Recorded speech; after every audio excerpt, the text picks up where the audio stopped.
అంటే ఆయన త్యాగం ఈ రోజున మనందరం కూర్చొని ఈ రోజున మన ఆంధ్రులు అని చెప్పుకుంటున్నాం.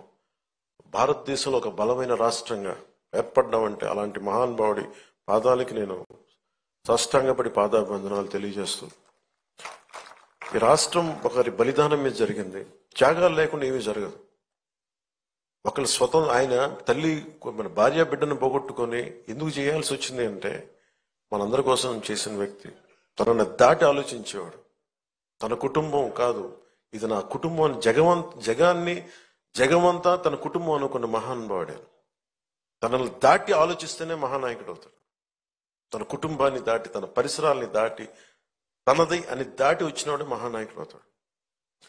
అలాగే ఈరోజు మనకి ఆయన స్ఫూర్తిని మాకు క్యాబినెట్లో వివరించి చెప్పి మమ్మల్ని అందరినీ ఉత్తేజపరిచి ఆయన చేసిన త్యాగాల్ని మాకొకసారి మరోమారు గుర్తు చేసి, మా అందరికీ ఒక బాధ్యతని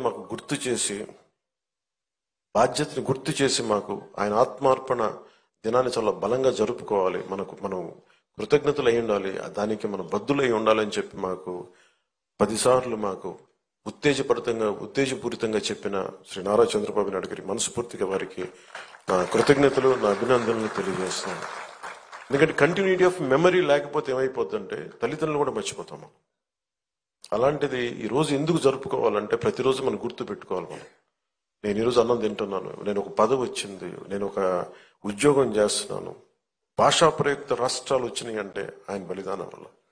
అది గుర్తుపెట్టుకోవడానికి ఇలాంటి సంస్మరణ దినాలు చాలా అవసరం గుర్తుపెట్టుకోవడానికి.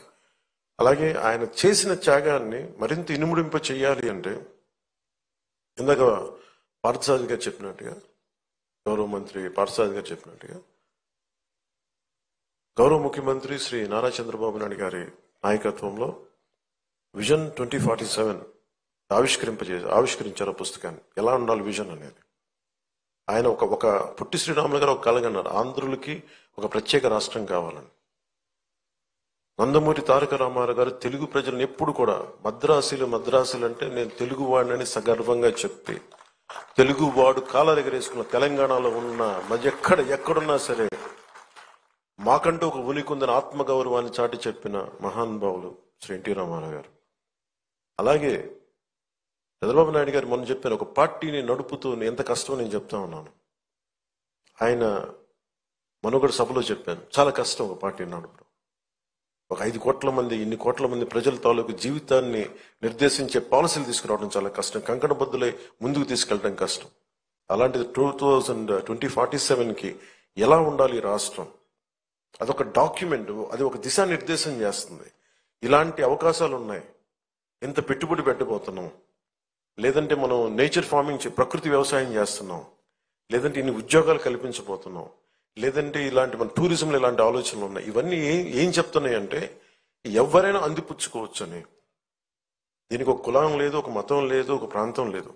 ఏ జిల్లాలైనా సరే, మనకున్న 26 జిల్లాల్లో కూడా కులానికి, మతానికి, ప్రాంతం లేకుండా ఎవరి సమర్థత ప్రతినిధి పెంపొందించుకుంటే ఈ అభివృద్ధిలో భాగస్వామ్యం కావచ్చని చెప్పేది డాక్యుమెంట్. అది దానికి ఎవరు విమర్శిస్తున్నారని ఎవరన్నా నాకు అనుకుంటే ఇలాగే విమర్శించారు ఆయన.